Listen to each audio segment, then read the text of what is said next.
دنوں میں یہ 2 رکعت صلاۃ التوبہ جو بندہ پڑھ لیتا ہے، اللہ اس کی برکت سے دل کی دنیا کو بدل کر دے۔ تو جو نوجوان یہ سوچے کہ میں گناہ کرتا ہوں چھوڑ نہیں سکتا، تو بھائی وہ یہ سوچے کہ میں نہیں چھوڑ سکتا، میرا پروردگار تو مجھ سے چھڑوا سکتا ہے نا۔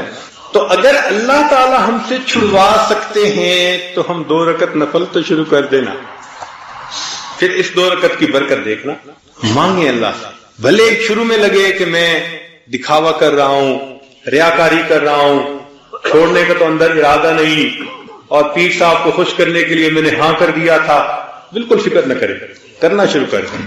نماز ہے، ان الصلاۃ تنہا عن الفحشاء والمنکر، قرآن مجید کی مہر لگی ہوئی ہے، آپ عمل کر کے تو دیکھیں اس کو۔ تو اللہ رب العزت بالآخر بندے کے دل میں گناہوں سے نفرت ڈال دیتے ہیں، اور جب اللہ تعالیٰ کی مہربانی ہو جاتی ہے پھر اللہ تعالیٰ گناہوں کو بھی نیکیوں میں تبدیل فرما دیتے ہیں۔ وہ چشم محبت تو جویائے محبت ہے، وہ چشم محبت تو جویائے محبت، جویائے محبت کا مطلب محبت کی متلاشی، وہ چشم محبت تو جویائے محبت ہے، کر کے تو کوئی دیکھے یارانہ ذرا ان سے۔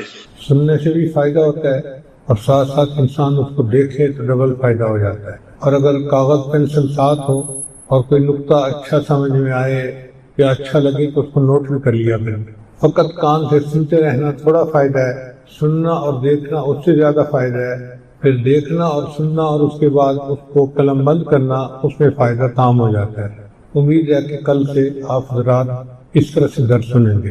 انسان جب کوئی بات کرتا ہے تو گفتگو میں عام طور پہ کوئی ربط ہوتا ہے، تسلسل ہوتا ہے۔ پاگل آدمی ہوتا ہے جب بے ربط باتیں کرتا پھرے، جو عقل مند انسان ہے اس کی باتوں میں ہمیشہ ایک تسلسل۔ اس لیے کہتے ہیں کہ فعل الحکیم لا یخلو عن الحکمہ، دانا کا کام دانائی سے خالی نہیں ہوتا۔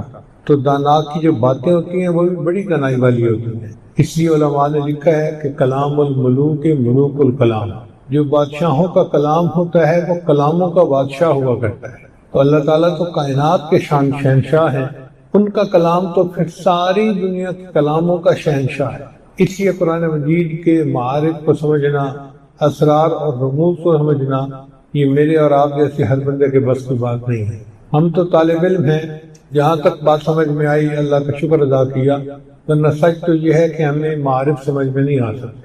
قرآن مجید کی آیت ہے، اللہ فرماتے ہیں لا یمسہ الا المطہرون، کہ قرآن مجید کے جو آیات ہیں ان کو نہیں کوئی مس کر سکتا سوائے اس بندے کے جو پاک ہو۔ ان جو پاک بندہ ہو وہ قرآن مجید کے معارف کو سمجھ سکتا ہے۔ جس کا دل ناپاک ہو، سوچ ناپاک ہو اور کام ناپاک ہو، وہ قرآن مجید کے معارف کو نہیں سمجھ سکتا۔ آپ اس کو یوں سمجھیں کہ قرآن مجید کی آیات اتنی باحیا ہیں کہ جب کوئی بد نظر انسان ان کی طرف دیکھتا ہے تو وہ اپنے چہرے پہ چھپا لیتی ہیں، وہ پردہ کر لیتی ہیں، بندے کو دیکھنے نہیں دیتی اپنا چہرہ۔ لہذا جس کی نظر کنٹرول میں نہ ہو، زبان کنٹرول میں نہ ہو، دل دماغ کنٹرول میں نہ ہو، وہ قرآن مجید کی حقائق کو پہنچ ہی نہیں سکتا۔ جب تک دل نازیبا حرکتوں سے باز نہ آئے، انسان کے اندر قرآن مجید کو سمجھنے کی استعداد پیدا ہی نہیں ہوتی۔ الفاظ پڑھتا رہتا ہے، ان کے معنی سمجھ سکتا ہے لیکن ان کے معارف کو نہیں سمجھ سکے۔ چنانچہ قرآن مجید کی آیات میں بھی ترتیب ہے، تناسب ہے، اور صورتوں کے آپس کے درمیان میں بھی تناسب ہے۔ 9ویں صدی ہجری میں ایک بزرگ گزرے، امام برہان الدین البقائی رحمۃ اللہ علیہ، انہوں نے کتاب لکھی نظم الدرر فی تناسب الآیات والسور، کہ قرآن مجید کی آیات اور صورتوں کے درمیان جو مناسبت ہے، جو ربط ہے، اس کے بارے میں انہوں نے کتاب لکھی۔ یہ 6 جلدوں کی موٹی موٹی کتابیں ہیں۔ اگر آپ ایک کتاب کو ایک ہاتھ میں اٹھانا چاہیں تو شاید مشکل پیش آئے۔ اتنا کچھ انہوں نے قرآن مجید کی آیات کے آپس کے ربط اور تناسب کے بارے میں لکھا کہ قرآن مجید ایسی عجیب کتاب ہے اور اتنا اس کے اندر علم و عرفان ہے کہ بندہ حیران رہ جاتا ہے، اور بے اختیار اس کی زبان سے نکلتا ہے کہ یا اللہ یہ واقعی آپ ہی کا کلام ہے، یہ کسی مخلوق کا کلام ہو ہی نہیں سکتا۔ چنانچہ قرآن مجید کی کچھ صورتیں ایسی ہیں جو ایک دوسرے کا عکس ہے۔ عکس کہتے ہیں میرر امیج، یعنی ہم جب شیشہ دیکھتے ہیں تو ہمیں شیشے میں اپنا چہرہ سامنے سے دکھائی دیتا ہے، تو اسی طرح کچھ آیات ایک دوسرے کا بالکل میرر امیج ہے۔ ان میں سے ایک صورت ہے 51 نمبر الزاریات اور 52 نمبر ہے الطور۔ تو 51 اور 52 یہ دو صورتیں آپس میں ایک دوسرے کے مرر امیج ہیں۔ پھر 53 اور 54 نمبر صورت جو ہے وہ ہے النجم اور القمر۔ النجم اور القمر یہ بھی ایک دوسرے کا مرر امیج ہے۔ اور پھر دو صورتیں ہیں 55 اور 56۔ 55 صورت ہے سورہ الرحمن اور 56 صورت ہے الواقعہ۔ ہم نے پچھلے سال سورہ الواقعہ کی تفسیر کی تھی اور اس سال ہم سورہ الرحمن کی تفسیر کر رہے ہیں، تو ان دو صورتوں کے مضامین کو سمجھنا ہمارے لیے نسبتاً آسان ہو۔ یہ دونوں صورتیں ایک دوسرے کا مرر امیج ہیں۔ مرر امیج سے کیا مراد ہے، ذرا اس کو اچھی طرح سمجھ لیجئے کہ سورہ الرحمن میں 5 مضامین بیان کیے گئے ہیں اور سورہ واقعہ میں بھی وہی 5 مضامین بیان کیے گئے ہیں، مگر ترتیب الٹی ہے، ترتیب معکوس ہے۔ کیا مطلب کہ 1 2 3 4 5 اور اگلی صورت میں ترتیب ہے 5 4 3 2 اور 1، ایک دوسرے کا مرر امیج ہو گئی ہے۔ اب غور کیجئے، سورہ الرحمن میں سب سے پہلا مضمون قرآن مجید کے بارے میں ہے، الرحمن علم القرآن، تو یہ پہلا مضمون ہوا۔ پھر دوسرا مضمون جو ہے وہ تخلیق الہی کے بارے میں ہے۔ اللہ تعالیٰ فرماتے ہیں الشمس والقمر بحسبان، تو یہ اللہ تعالیٰ کی تخلیق کا کارنامہ ہے کہ اللہ نے سورج کو اور چاند کو پیدا کیا جو ایک رفتار کے ساتھ چلتے ہیں۔ پھر تیسرا مضمون دوزخیوں کے بیان کے بارے میں ہے، یعرف المجرمون بسیماہم فیؤخذ بالنواصی والاقدام۔ پھر چوتھا مضمون جنت کے بارے میں ہے، ومن دونہما جنتان، اور پانچواں مضمون جنتیوں کے بارے میں ہے، متکئین علی رفرف خضر وعبقری حسان۔ تو یہ 5 مضامین ہو گئے سورہ الرحمن میں، عظمت قرآن، تخلیق الہی، دوزخیوں کا بیان، پھر جنت کا بیان، پھر جنتیوں کا بیان۔ اب سورہ واقعہ کی طرف آئیں تو سورہ واقعہ میں سب سے پہلے جنتیوں کا بیان، یعنی جو یہاں 5 نمبر تھا نا وہ وہاں 1 نمبر بن گیا۔ پھر جنتیوں کے بیان کے بعد پھر سورہ واقعہ میں جو سب سے پہلا مضمون ہے وہ جنتیوں کے بارے میں ہے، یعنی 5 نمبر یہاں تھا وہاں 1 نمبر ہو گیا۔ پھر اس کے بعد تخلیق الہی کا مضمون ہے، افرأیتم الماء الذی تشربون۔ پھر اس کے بعد دوزخیوں کا بیان ہے، واصحاب الشمال ما اصحاب الشمال۔ پھر جنت کا بیان ہے، فی سدر مخضود وطلح منضود۔ پھر آخر میں عظمت قرآن کا بیان ہے، انہ لقرآن کریم فی کتاب مکنون۔ یہاں سب سے پہلے قرآن مجید کا بیان تھا، وہاں سورت کے آخر پہ قرآن مجید کا بیان ہے۔ یہاں ترتیب تھی 1 2 3 4 5 اور ادھر ترتیب ہوئی 5 4 3 2 اور 1۔ تو دونوں صورتیں مضامین کے اعتبار سے ایک دوسرے کا مرر امیج بن گئی۔ پھر جو قرآن مجید کی آیات ہیں ان کے آپس کے اندر بھی بہت تناسب ہے اور ربط ہے۔ اگر کبھی اسرار کھلے تو ہم حیران ہو جائیں کہ یا اللہ یہ آپ کا کیسا عجیب کلام ہے کہ جس کے اندر اتنی گہرائی ہے، لیکن جس طرح نابالغ بچہ بلوغ کی لذتوں سے واقف نہیں ہوتا، اسی طرح ہم روحانی طور پہ نابالغ ہیں، ہم قرآن مجید کے علوم و معارف کی لذتوں سے ناواقف ہیں۔ ہمارے لیے آدھا پارہ پڑھنا سننا مشکل ہوتا ہے، اور جن کے دل لذت لیتے ہیں تو وہ تو ماشاءاللہ پوری رات قرآن مجید پڑھا کرتے تھے۔ سیدنا عثمان غنی اللہ عنہ فرمایا کرتے تھے، لو طہرت قلوبکم ما شبعتم من کلام ربکم، اگر تمہارے دل پاکیزہ ہوتے تو تمہارے دل قرآن پڑھنے سے کبھی بھی نہ بھرتے، تمہارا دل چاہتا میں پڑھتا رہوں۔ اس کی مثال ایسے ہے کہ جیسے چھوٹے بچے چوئنگم چباتے ہیں، اب 2 منٹ کی بات نہیں ہوتی، گھنٹوں وہ چباتے رہتے ہیں اور ان کا دل ہی نہیں بھرتا۔ آپ ان کو روکیں کہ منہ ہلانا بند کرو، وہ نہیں ہلائیں گے، وہ نہیں بند کریں گے، کھانا چھوڑ دیں گے، چوئنگم نہیں چھوڑیں گے، ان کو مزہ آتا ہے۔ اسی طرح جن کو قرآن مجید کی آیات کا مزہ آتا ہے ان کا دل چاہتا ہے کہ ہم قرآن مجید پڑھتے رہیں، سنتے رہیں۔ اس کی مثال یوں سمجھیں کہ جیسے ایک تھکا ہوا بندہ پسینے میں شرابور گرمی کے موسم سے گھر واپس لوٹتا ہے اور بیوی اس کو آئس کریم دیتی ہے، تو اس وقت اس کو آئس کریم کھانے کا مزہ زیادہ آتا ہے، ہر لقمہ کھانے کا مزہ عجیب ہوتا ہے۔ بالکل قرآن مجید کی یہی مثال ہے کہ جب انسان اس کو پڑھنے بیٹھتا ہے تو ہر آیت کے پڑھنے کا مزہ جدا ہوتا ہے، اور دل یہ چاہتا ہے کہ بس بندہ پڑھتا ہی رہے، دل ہی نہیں بھرتا۔ بدن تھک جاتا ہے، دل نہیں تھکتا، دل چاہتا ہے کہ کاش اور پڑھتے۔ چنانچہ حدیث پاک میں آتا ہے کہ سیدہ فاطمہ الزہرا رضی اللہ تعالی عنہا انہوں نے ایک رات قرآن مجید 2 رکعت کی نیت باندھی اور خوب تلاوت کی، حتیٰ کہ تلاوت کرتے کرتے جب سلام پھیرا تو دیکھا کہ فجر کا وقت قریب ہے، تو دعا کے لیے ہاتھ اٹھائے اور رونے بیٹھ گئی کہ یا اللہ، میں نے تو 2 رکعت کی نیت باندھی تھی، میری 2 رکعت میں تیری ساری رات ہی ختم ہو گئی۔ ان کو راتوں کے چھوٹا ہونے کا شکوہ ہوتا تھا کہ رات کتنی چھوٹی ہے، 2 رکعت میں رات ختم ہو جاتی ہے، اتنا ان کو قرآن مجید پڑھنے میں مزہ آتا تھا۔ چنانچہ یہ تو بات تھی سورتوں کے درمیان ربط کی اور تناسب کی۔ اب آیات کے اوپر آ جائیے۔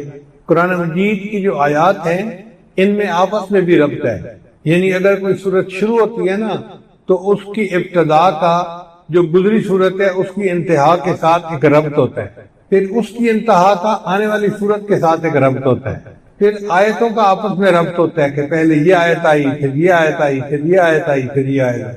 چنانچہ آپ نے انگوٹھی دیکھی ہوگی، وہ کس طرح بنی ہوتی ہے کہ درمیان میں ایک موٹا اس کا سٹون ہوتا ہے، پریشس سٹون ہوتا ہے، ڈائمنڈ ہوتا ہے، اور دونوں طرف اس کے ڈیزائن بنا ہوتا ہے، ایک طرف ایک سائڈ پہ، دوسری طرف دوسری سائڈ پہ۔ وہ جو ڈیزائن ہے نا دونوں سائڈ کے، وہ ایک دوسرے کے برعکس ہوتے ہیں، معکوس ہوتے ہیں۔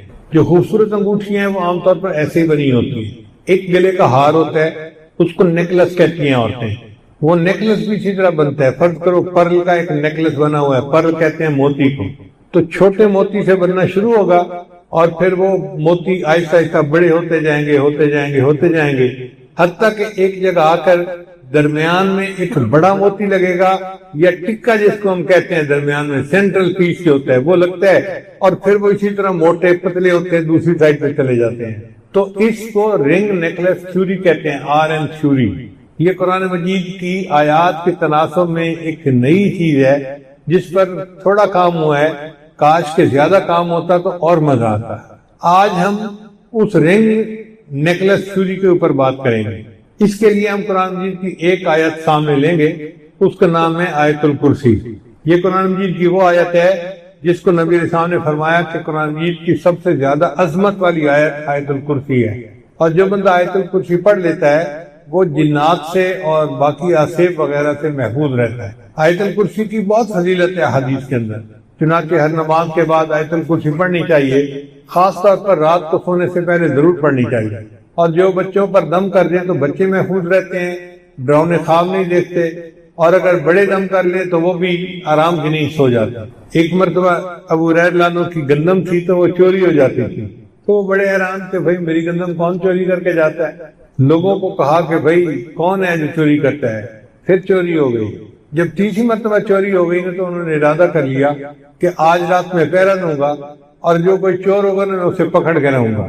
چنانچہ وہ رات کو ایک جگہ چھپ کے بیٹھ گئے اور جاگتے رہے۔ اللہ کی شان کے جب گہری رات ہو گئی تو ایک بندہ آیا اور اس نے کچھ اس میں سے گندم چرانی شروع کر دی۔ ابو ہریرہ نے اٹھے اور انہوں نے اس چور کو پکڑ لیا، اور چور کو پکڑ کے کہا کہ بھئی بتا تو کون ہے؟ اس نے کہا میں تو ہوں شیطان، تنگ کرنا چاہتا تھا، ایسی آپ کی گندم چوری کر رہا تھا، لیکن آپ مجھے چھوڑ دیں، میں آپ کو ایک بڑی اچھی بات بتاتا ہوں۔ ہم پوچھا کہ کیا بتاتے ہو؟ اس نے کہا کہ جب تم آیت الکرسی پڑھتے ہو نا تو تم میرے ہتھ کنڈوں سے محفوظ ہو جاتے ہو۔ تو ابو ہریرہ نے اس کو چھوڑ دیا۔ پھر سوچتے رہے کہ بھئی یہ مجھے بتا گیا ہے، پتہ نہیں سچ بتایا یا جھوٹ، میں صبح نبی علیہ السلام سے ضرور پوچھوں گا۔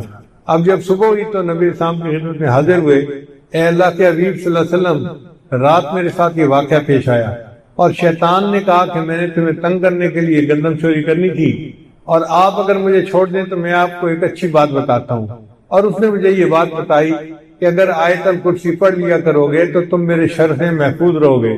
تو نبی علیہ السلام نے فرمایا ہاں تھا تو جھوٹا مگر بات سچی کر گیا، تھا تو جھوٹا مگر بات سچی کر گیا، بات سچی بتا گیا کہ جو بندہ آیت الکرسی پڑھتا ہے تو وہ شیطان کے ہتھ کنڈوں سے محفوظ ہو جاتا ہے۔ اس لیے آیت الکرسی کو یاد کر لیجئے اور اس کو وقتاً فوقتاً پڑھتے رہا کیجیے۔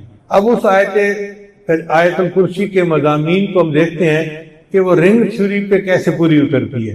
یہ چند مثالیں ہیں جن سے آپ پورا مضمون سمجھ لیں گے تو پھر باقی قرآن مجید کے مضمون کو سمجھنا بھی آسان ہوگا۔ دیکھیں اس کے اگر ٹکڑے کیے جائیں نا، ہے تو یہ ایک آیت، اس کے ٹکڑے کیے جائیں تو اس کے 9 ٹکڑے بنتے ہیں۔ پہلا ٹکڑا ہے اللہ لا الہ الا هو الحی القیوم. دوسرا ٹکڑا ہے لا تأخذہ سنۃ ولا نوم. تیسرا ٹکڑا ہے لہ ما فی السماوات وما فی الارض. چوتھا ہے من ذا الذی یشفع عندہ الا باذنہ. پھر پانچواں ٹکڑا ہے یعلم ما بین ایدیہم وما خلفہم. پھر چھٹا ہے ولا یحیطون بشیء من علمہ الا بما شاء. پھر ساتواں ہے وسع کرسیہ السماوات والارض. پھر آٹھویں ہے ولا یؤودہ حفظہما. اور آخری ٹکڑا ہے وہو العلی العظیم. اب یہ 9 ٹکڑے بنے. ان میں جو 5واں ٹکڑا ہے نا وہ ٹکا ہے، یعنی وہ اصل پوری آیت کا لب لباب ہے. وہ ڈائمنڈ ہے، جیسے رنگ ڈائمنڈ ہوتے ہیں اس کا اصل رنگ ہوتا ہے، رنگ کا اصل ڈائمنڈ ہوتا ہے. اسی طرح اس پوری آیت کا جو اصل ڈائمنڈ ہے وہ یہ 5ویں آیت ہے. 5ویں آیت اللہ کے علم کے بارے میں ہے. وَلَا يُحِيطُونَ بِشَيْءٍ مِّنْ عِلْمِهِ إِلَّا بِمَا شَاءَ. اب اگر 5ویں آیت یہ ہے تو باقی 8 آیتیں رہ گئیں، 4 ایک طرف اور 4 ایک طرف.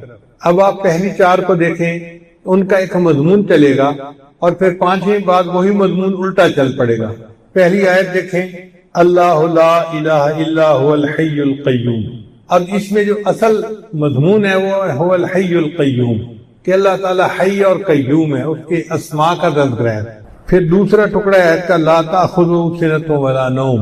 اس میں جو اہم بات ہے وہ ہے لا تأخذہ، کہ اللہ تعالیٰ کو نیند بھی نہیں آتی، اونگ بھی نہیں آتی.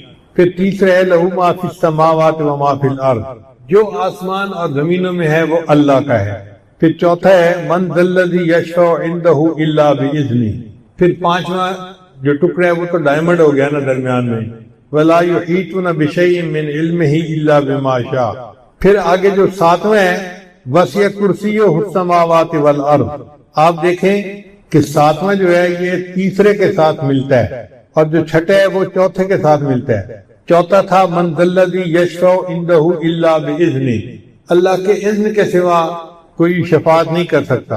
اور جو چھٹا تھا وہ تھا ولا یحیطون بشیء من علمہ الا بما شاء. تو ادھر ہے الا بما شاء اور ادھر ہے الا باذنہ، تو مضمون ایک جیسا ہو گیا نا. تو 5ویں کے اوپر والی آیت کا اور نیچے والی آیت کا مضمون ایک جیسا ہے. پھر اس سے اوپر آ جائیں لہ ما فی السماوات وما فی الارض، یہ تیسری آیت ہے. اور یہاں پر 7ویں آیت پہ آ جائے وسع کرسیہ السماوات والارض.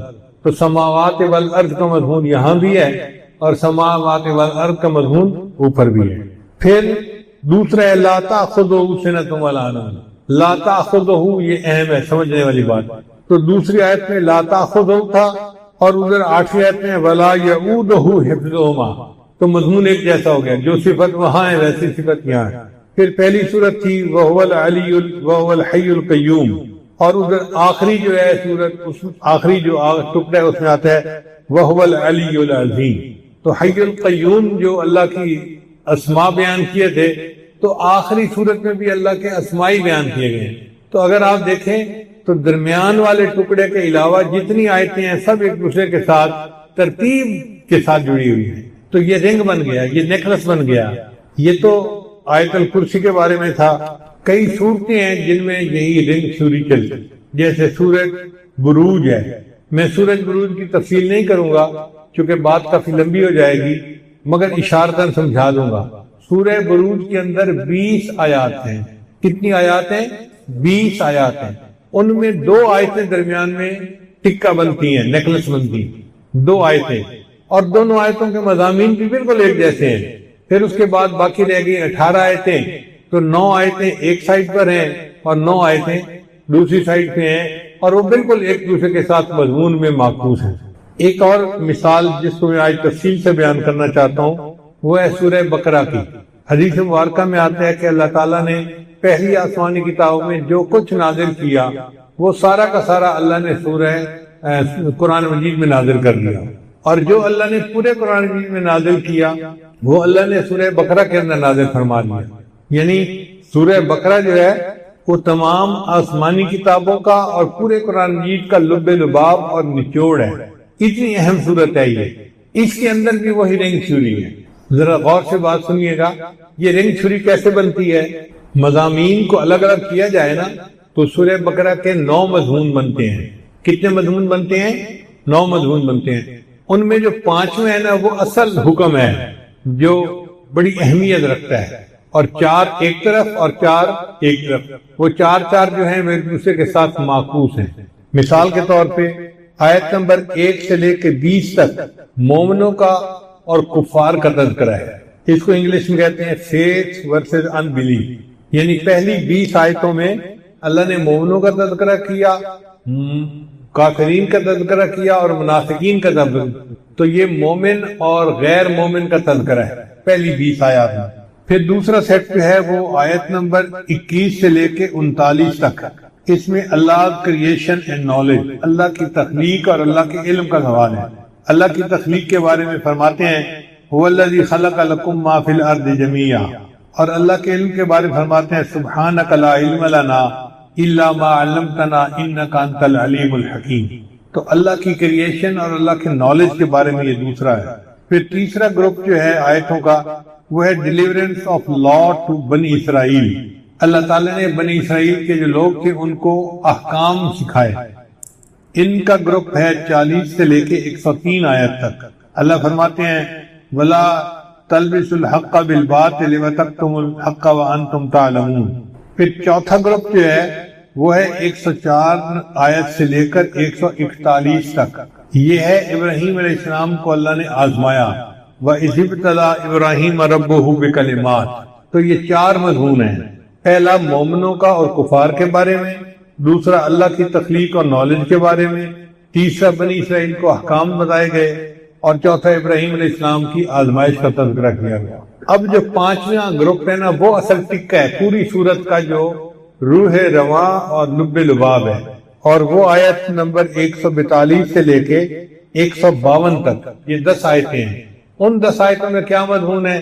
اللہ فرماتے ہیں فَلَنُوَلِّيَنَّكَ قِبْلَةً تَرْضَاهَا، کہ میرے محبوب صلی اللہ علیہ وسلم ہم نے آپ کے قبلے کو بدل دیا۔ اب سے پہلے بیت المقدس قبلہ تھا، اب آپ کے لیے ہم نے کعبے کو قبلہ بنا دیا۔ یہ چھوٹا سا پیغام نہیں ہے، یہ بہت بڑا پیغام ہے کہ اب تک انسانیت بیت المقدس کی طرف رخ کر کے نمازیں پڑھتی رہی، اور آپ نے بھی کچھ عرصہ اسی طرح نمازیں پڑھی، لیکن اب ہم اس کو بدل رہے ہیں اور اب ہم کعبہ کو قبلہ بنا رہے ہیں۔ اس کا مطلب یہ کہ دین اسلام ایک نیا دین ہے جو پہلے والے تمام ادیان کو منسوخ کر دیتا ہے، اور اللہ نے اس کو اپنا آخری دین کے طور پر چنا ہے۔ تو یہ وہ سورہ بقرہ کا لب لباب ہے کہ کعبہ از نیو قبلہ۔ اب یہ 5 سیٹ مکمل ہو گئے، غور کیجئے۔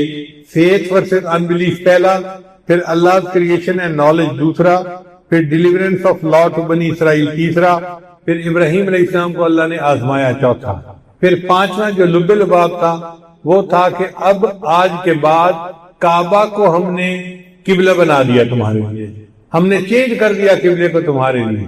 پھر اس کے بعد اگلی آیت آتی ہے جس میں ہے کہ اللہ تعالیٰ مسلمانوں کو ٹیسٹ کریں گے، یعنی چونکہ یہاں چوتھی آیت تھی نا کہ ابراہیم علیہ السلام کو آزمایا گیا، تو وہاں چھٹی آیت میں ہے کہ مسلمانوں کو آزمایا جائے گا۔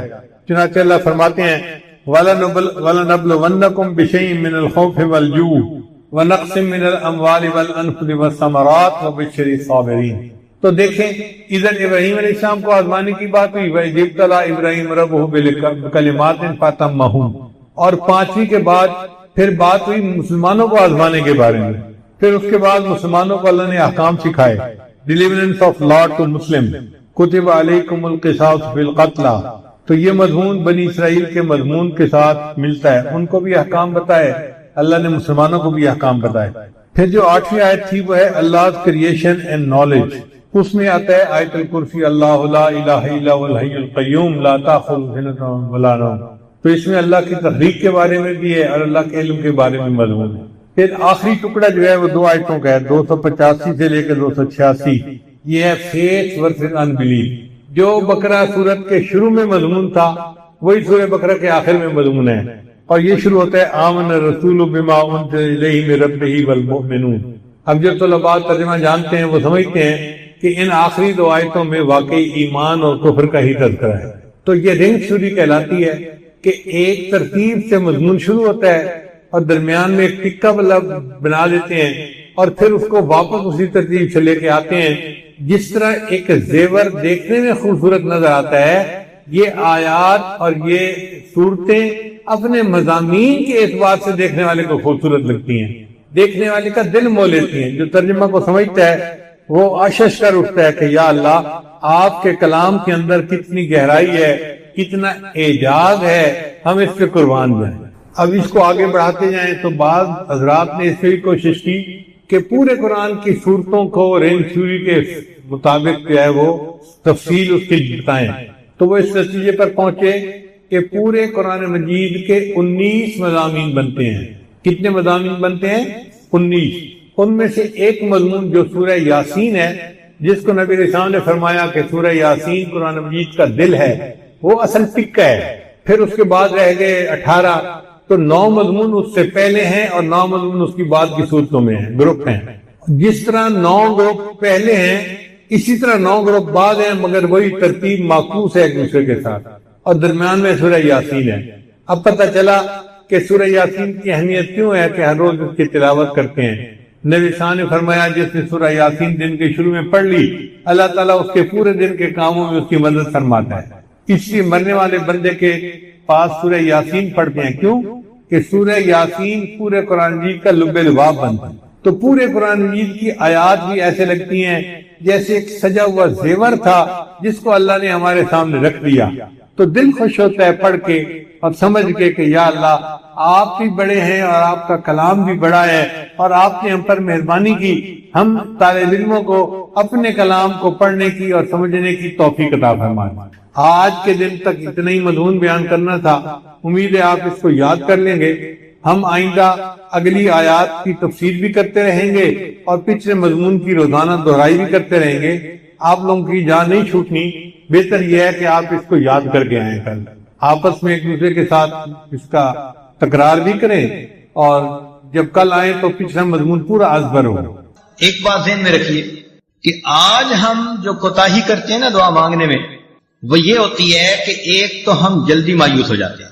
ہم چاہتے ہیں آج ہم نے دعا مانگی اور بس شام ہونے سے پہلے دعا کی قبولیت سامنے نظر آ جائے۔ آج کل عورتیں ایسے سمجھتی ہیں کہ جیسے ہم نے خاوند کو صبح کام کہا تو شام تک ہونا چاہیے، اگر نہیں ہوا تو شکوہ کریں گی۔ یہ اللہ تعالیٰ کو بھی اسی طرح ڈیل کرتی ہے کہ جی ہم نے فجر کی نماز میں دعا مانگی تھی اور شام تک دعا قبول ہی نہیں ہوئی، ادھر بھی شکوے کرنے بیٹھ جاتی ہیں۔ اللہ تعالیٰ ہے، اس سے مانگنے کا طریقہ ہے، اس کی بارگاہ میں ناز نہیں چلتا، اس کے ہاں نیاز چلتا، عاجزی چلتی ہے۔ کئی مرتبہ عورتوں کو دیکھا خط میں اپنے حالات لکھتی ہیں کہ جی میں نے دعا مانگی قبول نہیں ہوئی، بس میں نے تو دعائیں مانگنی چھوڑ دی۔ یعنی جیسے خاوند سے روٹھ جاتا ہے، یہ خدا کی بندیاں اپنی کم علمی کی وجہ سے اپنے خدا سے بھی روٹھی پھرتی، یہ نہیں دیکھیں گی کہ بھائی دعا مانگنے میں تو کوئی کمی ہوگی نا، جس وجہ سے یہ اپلیکیشن ریجیکٹ ہو گئی ہے، اس پہ غور نہیں کریں گی، بلکہ اللہ تعالیٰ اور یہ ہماری تو سنتا ہی نہیں۔ کیوں نہیں سنتا؟ حدیث پاک میں آتا ہے ہر بندے کی دعا قبول ہوتی ہے، مگر قبولیت کے 3 انداز ہیں۔ یا تو جیسے مانگی من و ان قبول ہو گئی، یا اللہ تعالیٰ اس کے بدلے کوئی بڑی مصیبت اس بندے سے دور کر دیتے ہیں، یا اس کو نام اعمال میں ذخیرہ کے طور پر لکھوا دیتے ہیں، اور قیامت کے دن اس کو اتنا دیں گے۔ حدیث پاک میں آتا ہے کہ وہ بندہ دعا مانگے گا، اللہ دنیا میں میری کوئی دعا نہ پوری ہوتی، ہر دعا ذخیرہ بنی ہوتی، اور آج اس دن مجھے اس کا اجر ملتا تو کتنی اچھی بات ہوتی۔ 3 میں سے کسی نہ کسی ایک صورت میں دعا کا بدلہ ضرور ملتا ہے۔ اب اللہ تعالیٰ پابند تو نہیں ہے نا کہ ہم نے مانگی ہے تو اسی کو پورا کر دے۔ اللہ تعالیٰ حکمت والے ہیں، وہ دیکھتے ہیں کہ یہ دعا اس کے لیے پورا ہونا بہتر ہے یا برا ہے۔ کئی دفعہ بندہ پیسہ مانگتا ہے اور اللہ تعالیٰ جانتے ہیں کہ اس کو پیسہ مل گیا نا تو یہ اس کو ہضم نہیں کر پائے گا، یہ ایمان سے ہی محروم ہو جائے گا، یہ دین سے ہی محروم ہو جائے گا، تو اللہ تعالیٰ پھر اس کی اس دعا کو اس طرح قبول نہیں کرتے۔ جیسے بچہ انگارہ پکڑنا چاہے تو ماں کتنی محبت کرنے والی ہوتی ہے مگر انگارہ نہیں پکڑنے دیتی۔ اب بچہ روئے جی امی میری بات ہی نہیں مانتی، نہیں، بچے کو نہیں پتا کہ وہ اس کے لیے نقصان دہ ہے، ماں کو پتا ہے۔ اسی طرح ہم نے جو مانگا ہمیں کیا پتا وہ ہمارے لیے ٹھیک ہے یا نہیں۔ اللہ تعالیٰ چونکہ رحیم و کریم ہے، اس لیے جو بندے کے لیے بہتر نہیں ہوتا اللہ تعالیٰ وہ نہیں کرتا۔ چنانچہ کئی بچیاں چاہتی ہیں کہ جی فلاں جگہ شادی ہو جائے. ہر بندہ چاہتا ہے پسند کی شادی ہو. تو اب ان کی اگر نیت بن گئی کہ ادھر شادی ہو جائے اور ہو نہیں رہی تو بس سب سے بیزار. بڑی دعائیں مانگی, بڑے وظیفے کیے, بڑا قرآن پڑھا, اور جی ہماری تو دعا قبول ہی نہیں ہوتی. اللہ کی بندی, آپ کو کیا پتا کہ وہ جو اس وقت اتنی محبتوں کا تمہارے ساتھ اظہار کر رہا ہے کل کو تمہارے ساتھ وہ کیا برتاؤ کرے. ممکن ہے کل کو وہ تمہیں سرے سے ہی طلاق دے دے, کل کو وہ تمہاری بجائے کسی اور کے ساتھ اپنے تعلق بنا لے اور تمہیں گھر کے اندر ذلیل کرے, دوسروں کے سامنے بے عزت کرے, اور تم اس وقت جینے کی بجائے مر جانے کو ترجیح دینے لگو. تو اس وقت انسان سوچتا ہے جی ادھر میرا رشتہ ہو جائے, اور وہ کہتے ہیں جی میری دعا قبول ہی نہیں ہوتی. بھائی قبول اس لیے نہیں ہو رہی, اللہ تعالیٰ بہتر چاہتا ہے. تو اس لیے دعا جب بھی مانگی جاتی ہے اگر بندے کے حق میں بہتر ہو تو اللہ تعالیٰ اسی طرح پورا کر دیتے ہیں, بہتر نہ ہو تو اللہ تعالیٰ پورا نہیں کرتے. مثال کے طور پہ ایک بندے نے کہا اللہ مجھے امیر بنا دے, غنی بنا دے. اللہ تعالیٰ نہیں بناتے. کیوں؟ اللہ تعالیٰ جانتے ہیں اس کو مال ملا تو یہ اولاد کی تربیت کر نہیں سکے گا, اس کی اولاد نافرمان بن کے ایمان سے بھی خارج ہو جائے گا.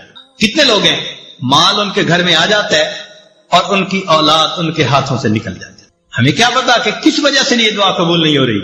اللہ تعالیٰ پہ بھروسہ رکھیں, اعتماد رکھیں, اس کو اپنے اوپر ماں سے بھی 70 گنا زیادہ مہربان سمجھتے ہوئے سوچیں کہ کوئی نہ کوئی حکمت ہوگی جو من و ان قبول نہیں ہو رہی.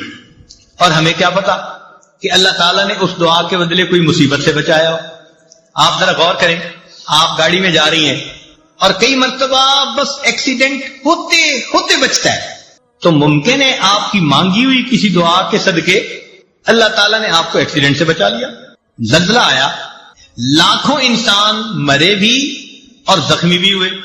ہمیں جو اللہ نے اس زلزلے میں بچا لیا, کیا پتا کسی وقت کی مانگی ہوئی کوئی دعا. تو یوں کہہ دینا جی ہم نے مانگی ہے دعا قبول نہیں ہوتی, یہ جلد بازی اللہ تعالیٰ کے بارگاہ میں ظاہر کرنا مناسب نہیں. دعا مانگنی چاہیے, مانگتے رہنا چاہیے. آپ نے دیکھا ہوگا کہ بچہ کوئی چیز مانگتا ہے تو ماں شروع میں منع کر دیتی ہے, نہیں دینی. پھر مانگتا ہے, پھر وہ کہتی ہے نہیں دینی, جھڑکی بھی دے دیتی ہے. لیکن جب بچہ مانگتا رہتا ہے, اس چھوٹے سے بچے کو بھی پتا ہے کہ میں مانگتا رہوں گا نا تو امی دے دے گی. چنانچہ تھوڑی دیر کے بعد جب وہ روتا دھوتا ہے ماں کے سامنے, ماں چیز بھی لے کے دے دیتی ہے اور اٹھا کے سینے سے بھی لگا لیتی ہے. تو اسی طرح دعا مانگنی ہو تو ہم نان سٹاپ بغیر تھکے اللہ سے مانگتے رہے. ہمارا کام ہے مانگنا.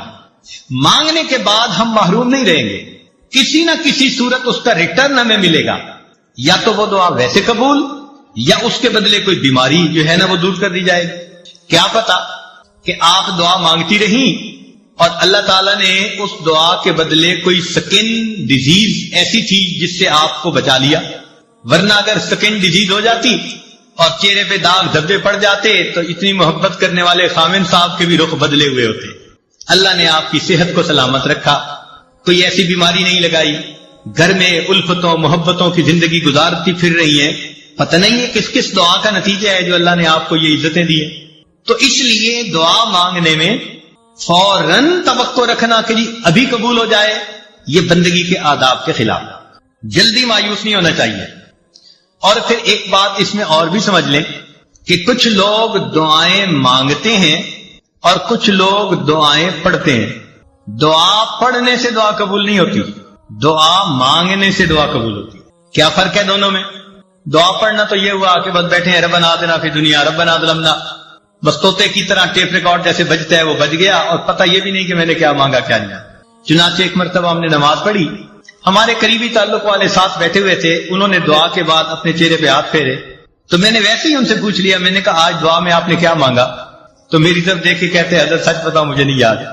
یعنی ابھی اپنے چہرے پہ ہاتھ پھیرا اور ابھی یہ نہیں پتا کہ میں نے اللہ سے کیا مانگا. اتنی غفلت بھری دعا. تو اس کو کہتے ہیں دعائیں پڑھنا. تو دعائیں پڑھنے سے دعائیں قبول نہیں ہوتی, دعائیں مانگنے سے دعائیں. دیکھیے جس فقیر نے آپ سے 1 روپیہ مانگنا ہوتا ہے وہ کپڑے بھی بڑے پھٹے پرانے پہن کے آتا ہے, وہ شکل بھی فقیروں والی بنا کے آتا ہے, اس کے بعد الفاظ بھی بڑے چن چن کے وہ بولتا ہے جو دوسرے کے دل کو ٹچ کرنے والے ہوں. آواز بھی بھرائی ہوئی ہوتی ہے، ہاتھ بھی کانپ رہے ہوتے ہیں۔ اب دیکھیے جس نے 1 روپیہ مانگنا ہے وہ اتنا کچھ کر کے آپ کے دل کو اپنی طرف متوجہ کرتا ہے، تو جس بندے نے اللہ سے اللہ کو مانگنا ہو پھر اس کو کتنی عاجزی اور فریاد سے اللہ سے مانگنا تھا۔ آج تو ہم دعا ایسے مانگتے ہیں جیسے اپنے ورکرز کو کام ذمے لگا رہے ہوں۔ مثال کے طور پہ عورت دعا مانگے گی، اللہ میری بیٹی کا اچھا رشتہ آ جائے، میرے بیٹے کو نوکری مل جائے، میرا خاوند میرے سامنے اتنا اچھا ہو کہ میرے اشاروں پہ ناچنے لگ جائے، اے اللہ فلاں فلاں ہمارے جو حاسدین ہیں ان کا تو بالکل گھر ہی اجڑ جائے۔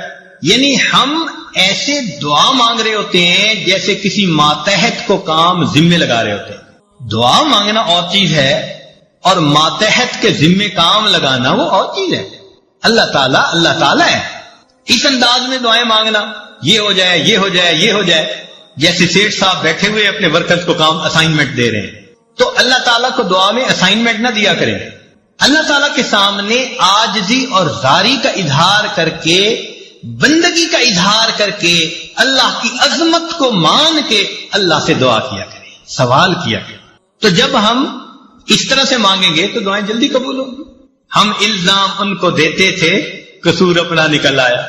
ہم شکوہ لیے پھرتے ہیں جی ہماری سنتا ہی نہیں، حالانکہ دعا مانگنے میں کتنی کوتاہیاں ہم خود کر لیتے ہیں۔ چنانچہ حجاج بن یوسف کے بارے میں آتا ہے کہ طواف کر رہا تھا اور ایک نابینا وہاں بیٹھا دعا مانگ رہا تھا، اے اللہ مجھے بینائی عطا کر۔ تو حجاج بن یوسف رکا اور اس نے اس کو ٹھوکر لگائی اور کہا بندے تجھے پتہ ہے میں کون ہوں؟ اس نے کہا نہیں۔ اس نے کہا میں حجاج بن یوسف ہوں۔ اب اس کے بارے میں مشہور تھا کہ یہ بہت ہی زیادہ سخت طبیعت کا بندہ ہے، جو کہہ دیتا ہے نا وہ پورا کر دیتا ہے۔ چنانچہ اس کا نام سن کے اندھا گھبرا گیا کہ آج میرا کس سے واسطہ پڑ گیا۔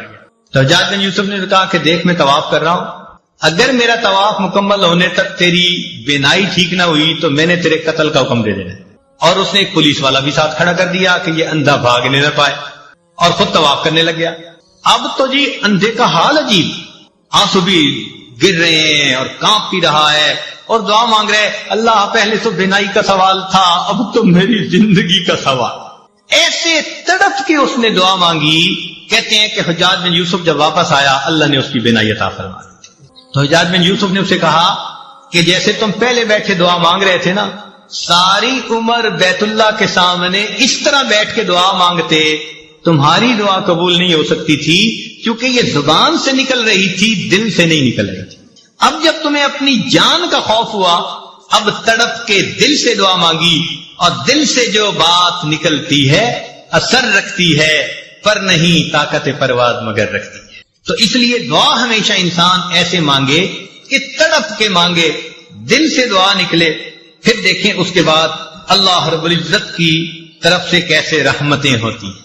ایک بات ذہن میں رکھنا کہ جو شرفاء ہوتے ہیں نا، سخی لوگ ہوتے ہیں، ان سے اگر کوئی تھوڑا بھی مانگے نا تو وہ اپنے مقام کے مناسب زیادہ دیتے ہیں۔ مثلا اگر کوئی مجھ سے سوال کرے تو ہو سکتا ہے میں اس کو 10 روپے دے دوں، کسی امیر سے سوال کرے وہ 1000 روپے دے دے، کسی وزیر سے بات کرے وہ 10,000 دے دے، ملک کے صدر سے جا کر مانگے تو وہ 1,00,000 روپیہ دے دے، اور اگر سعودی عرب کے بادشاہ سے مانگے تو وہ ملین میں دے دے گا، اس لیے کہ اس کا دین اتنی بڑی۔ تو دنیا کا ہر بندہ اپنی شان کے مطابق دیتا ہے، یہ ذہن میں یاد رکھ لیجئے۔ اللہ تعالیٰ جب قبول فرماتے ہیں تو بندے کو اپنی شان کے مطابق عطا فرماتے ہیں، وہ اتنے کریم پروردگار ہیں۔ چنانچہ بندے کے یعنی مانگنے والے کا دامن چھوٹا اور دینے والے کی دین بڑی ہوتی ہے۔ جس نے بھی مانگا، مجھے بچپن کا ایک واقعہ یاد ہے۔ ایک محلے کا دکاندار تھا اور میرے والد صاحب کے ساتھ اس کے بڑے اچھے تعلقات دوستانہ تھے۔ جب کبھی اس دکاندار سے میں کوئی چیز سودا لینے جاتا تو وہ سودا بھی تولتے تھا، اور جب وزن پورا ہو جاتا تو کچھ اوپر بھی ڈال دیتا۔ تو مجھے یہ بات سمجھ میں نہ آتی، بہت چھوٹی عمر تھی، تو میں نے ایک دفعہ اپنے ابو سے پوچھا کہ پھر وہ تولتا تو ہے اور جب بالکل وزن پورا ہو جاتا ہے وہ کچھ اوپر بھی ڈال دیتا ہے۔ تو ابو نے بتلایا کہ بیٹے یہ اس کی محبت ہے کہ جتنا حق بنتا ہے وہ حق سے زیادہ ہمیں دیتا ہے۔ وہ بچپن کی بات آج یاد آتی ہے کہ اگر ایک انسان کے اندر محبت ہے، اخلاص ہے، تعلق ہے، وہ مانگنے والے کو اس کی مانگ سے زیادہ دیتا ہے، تو اللہ رب العزت تو بڑے قریب ہیں، رحیم ہیں. بندہ جب اللہ تعالیٰ سے مانگتا ہے، اللہ تعالیٰ اس کی توقعات سے بھی بڑھ کر اسے عطا فرما دیتا ہے. الدعا، یہ جتنے اعمال ہیں یہ بندہ کر لے، اس سے بھی ابھی کام نہیں ہوتا. ایک قدم اور آگے، وہ کیا کہ سب کچھ کر کے پھر اللہ سے فریاد کرے، پھر اللہ سے مانگے. اللہ اکبر کبیرہ. دیکھیں ایک مثال سمجھیں. چھوٹا بچہ ہوتا ہے نا جو ابھی چلنا سیکھ رہا ہوتا، تو باپ اس کو وہاں کھڑا کر دیتا ہے اور پاس بیٹھ کے بلاتا ہے، بیٹے ادھر آؤ. باپ کو پتہ ہے یہ بچہ اتنے قدم نہیں اٹھا سکتا، مگر وہ یہ دیکھنا چاہتا ہے کہ یہ بچہ میری طرف متوجہ ہو کے قدم اٹھاتا ہے یا نہیں. بیٹے ادھر آؤ، بیٹے ادھر آؤ. جب باپ بلاتا ہے تو وہ بچہ قدم اٹھانے کی کوشش کرتا ہے اور قدم اٹھاتے ہوئے ڈولتا ہے، اور جب گرنے لگتا ہے نا تو باپ اس کو گرنے نہیں دیتا، بچے کو ہاتھوں میں لے کر اپنے سینے سے لگا دیتا ہے. بالکل ہماری مثال یہی ہے. اللہ تعالیٰ فرماتے ہیں میرے بندے مجھ تک آؤ. اس پروردگار کو پتا ہے یہ بندے ہیں، یہ کمزور ہیں، ان کے پیچھے نفس لگایا ہے، شیطان لگایا ہے، ان کی ہمت نہیں ہے یہ پہنچ سکیں. مگر وہ تو یہ دیکھنا چاہتے ہیں نا کہ میری طرف توجہ کر کے قدم اٹھاتا کون ہے. جو ہمت کر لیتا ہے، قدم اٹھاتا ہے، کہیں ڈولنے بھی لگتا ہے، اللہ تعالیٰ ڈولنے نہیں دیتے، اس بندے کو اپنی رحمت کی چادر میں چھپا لیتے. سنیے قرآن عظیم الشان. اللہ تعالیٰ فرماتے ہیں وَلَوْلَا فَضْلُ اللَّهِ عَلَيْكُمْ وَرَحْمَتُهُ، اگر اللہ کا فضل اور اس کی رحمت تم پر نہ ہوتی، مَا زَكَا مِنْكُمْ مِنْ أَحَدٍ أَبَدًا، تم میں سے کبھی بھی کوئی ستھرا نہ ہوتا. وَلَكِنَّ اللَّهَ يُزَكِّي مَن يَشَاءُ، اللہ جس کو چاہتے ہیں ستھرا کر دیتے. تو ستھرا ہونا ہمارے بس میں نہیں ہے.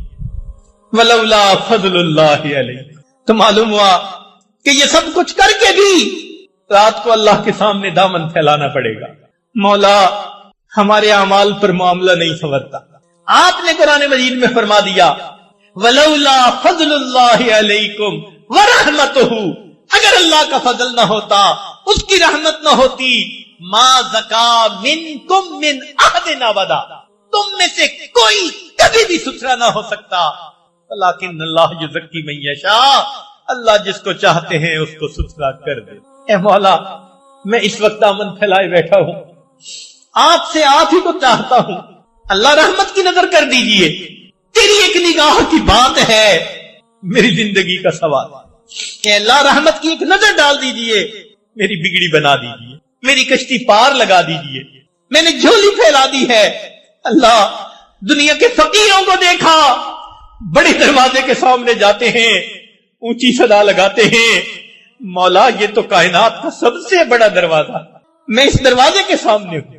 اے اللہ دنیا کا فقیر کسی دروازے سے خالی چلا جائے، توقع ہوتی ہے دوسرے دروازے سے مل جائے گا، مگر جو تیرے دروازے سے خالی اٹھا، مولا اس کے لیے کوئی دوسرا دروازہ نہیں. آپ ہی مہربانی فرما دیجئے، اور اللہ آپ ہی میری بگڑی بنا دیجئے. اللہ سے عاجزی کے ساتھ رو رو کے دعائیں مانگیے، پھر دیکھیے اللہ کی رحمت کیسے برستی. اے اللہ میں آپ کے در پر آیا ہوں، یہاں سے لوٹ کے کہیں نہیں جا سکتا، میرے لیے کوئی دوسرا دروازہ نہیں. تنگ دستی کے جو عالم میں گھبراتا ہوں، اے اللہ بہت پریشان کر دیا حالات نے، در در کے دھکے کھا لیے، اب تیرے دروازے پہ آ پہنچا. تنگ دستی کے جو عالم میں گھبراتا ہوں، پر درے غیر پہ جاتے ہوئے کتراتا ہوں. اللہ میں غیر کے دروازے پہ نہیں جاتا. دنیا کہتی ہے عامل کے پاس چلے جاؤ، فلاں جگہ چلے جاؤ، اللہ کہیں نہیں جاؤں گا. مسجد میں ہوں، تیرے دروازے پہ ہوں، اب میں کسی اور طرف نہیں جاتا. تنگ دستی کے جو عالم میں گھبراتا ہوں، پر درے غیر پہ جاتے ہوئے کتراتا ہوں، ہاتھ پھیلانے میں محتاج کو غیرت کیسی، شرم آتی ہے کہ بندہ تیرا کہلاتا ہوں۔ اے اللہ، محتاج تو ہاتھ پھیلا دیتا ہے مگر مجھے شرم آتی ہے، بندہ تیرا ہوں، ہاتھ غیر کے سامنے پھیلاؤں۔ تم ہی سے مانگیں گے، تم ہی دو گے، تمہارے در سے ہی لو لگی ہے۔ رمضان کا مہینہ ہے، مقبول راتیں ہیں۔